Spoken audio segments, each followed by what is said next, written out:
ইফতারের জন্য সবচেয়ে জনপ্রিয় এবং সহজ একটি পানীয় লেবুর শরবত। এটি শুধু স্বাদেই চমৎকার নয়, বরং শরীরে পানির ঘাটতি পূরণ করে এবং তাৎক্ষণিকভাবে চাঙ্গা করে তোলে। লেবুর রসের সাথে সামান্য চিনি, লবণ এবং পানি মিশিয়ে নিলেই দারুণ এক রিফ্রেশিং পানীয় তৈরি হয়। পানি শূন্যতা দূর করতে খেতে পারেন খেজুরের শরবত। খেজুর বেশ উপকারী, কারণ এটি প্রাকৃতিক সুপারফুডও।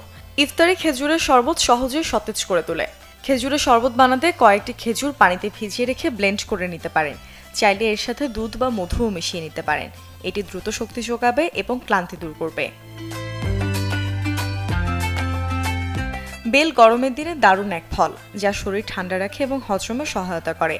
ইফতারে বেলের শরবত খেলে গ্যাস্ট্রিক এবং পেটের নানান সমস্যাও কমে যায়।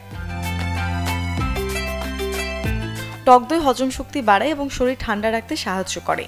ইফতারে টক দই, পানি, সামান্য মধু এবং 1 চিমটি গোলমরিচ মিশিয়ে তৈরি করুন সুস্বাদু লাচ্ছি। এটি শুধু সতেজতাই দেবে না, বরং দীর্ঘক্ষণ পেট ঠান্ডাও রাখবে।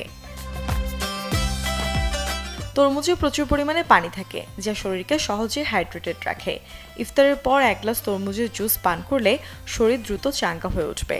এর সাথে 1 টুকরো লেবুর রস বা পুদিনা পাতা যোগ করলে স্বাদ আরও বেড়ে যাবে। মুর্শনৈশী, চ্যানেল 24।